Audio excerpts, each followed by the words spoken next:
Mga kaibigan, isipin niyo, isang lalaking matagal nang tinutugis ng pulisya. May kasaysayan ng marahas na pagpatay at itinuturing na isa sa mga pinakamapanganib na kriminal sa rehiyon. Sa loob ng maraming taon, siya ay malayang gumagawa ng krimen sa iba't ibang lugar hanggang sa isang araw noong Disyembre 2024. Siya ay nahuli sa isang bayan sa Sorsogon. Ito ang tunay na kwento ni Michael, ang lalaking tinaguriang notorious serial killer ng Philippine National Police at hapati CIDG. Isang kaso na nagpapakita kung paano nakakalusot ang ilang kriminal sa loob ng maraming taon bago nahuhuli. Ayon sa mga opisyal na pahayag ng CIDG at PNP, si Michael ay naaresto noong Disyembre 21, 2024 sa Barangay Bororan, Donsol, Sorsogon. Siya ay tinaguriang numero 6 na Most Wanted Person, regional level, ng Police Regional Office 4A, Calabarzon.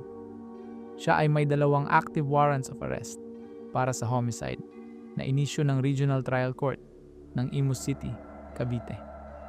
Ang isa sa mga kilalang kaso niya ay ang stabbing death ni Domingo, isang residente ng Phase 1, B8L4, Mary Chris Subdivision, Barangay Bukandala, 3, Imus City, Cavite noong Nobyembre 2, 2015. Ayon sa pulisya, nangyari ang insidente matapos ang isang mainit na pagtatalo habang sila ay nag-iinom.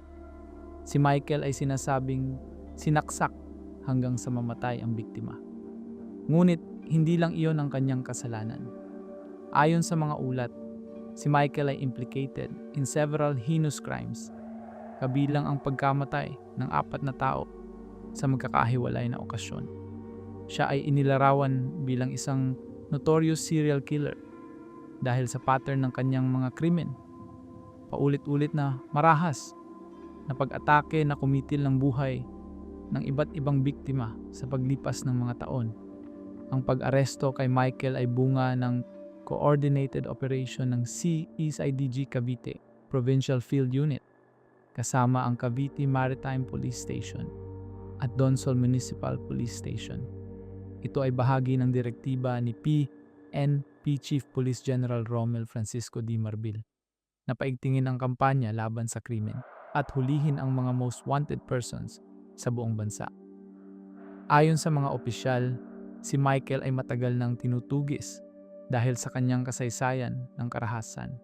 Siya ay may kakayahang lumipat-lipat ng lugar mula Cavite hanggang Sorsogon na nagpapahirap sa mga autoridad na mahuli siya. Ang kanyang pag-aresto ay itinuturing na isang malaking tagumpay para sa pulisya, lalo na dahil siya ay itinuturing na notorious at mapanganib sa lipunan. Sa kasalukuyan, si Michael ay nakakulong at hahaharap sa mga kasong homicide. Ang pamilya ng kanyang mga biktima ay umaasa na sa wakas ay makakamit nila ang hustisya pagkatapos ng maraming taon ng paghihintay. Ang kaso niya ay nagpapaalala sa atin na kahit gaano katagal ang takasan ng isang kriminal, darating din ang araw na mahuhuli siya, lalo na kapag may matatag na kooperasyon sa pagitan ng iba't ibang unit ng pulisya. Ang kwentong ito ay nagbibigay din ng aral tungkol sa kahalagahan ng mabilis na pagtugon ng ating mga autoridad. Sa loob ng halos 9 na taon, mula 2015 hanggang 2024, si Michael ay nakapagpatuloy sa kanyang mga krimen.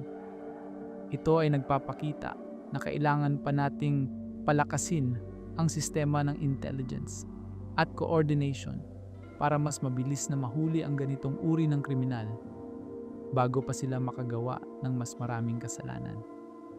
Mga kaibigan, ang kaso ni Michael ay isa sa mga modernong halimbawa kung paano tinatawag na serial killer ang isang tao na may pattern ng marahas na pagpatay sa paglipas ng mga taon.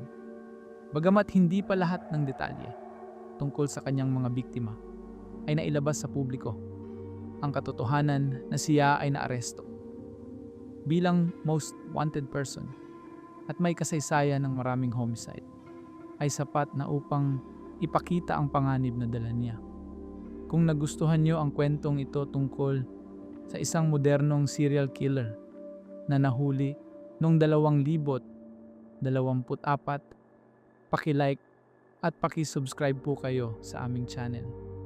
I-on nyo ang notification bell para sa mga susunod naming kwento na may mas maraming detalye tungkol sa mga kaso sa Pilipinas. Iwanan nyo po ang inyong mga komento sa ibaba. Ano ang naiisip nyo tungkol sa kasong ito? Maraming salamat sa panunood at hanggang sa susunod nating kwento. Ingat po kayong lahat.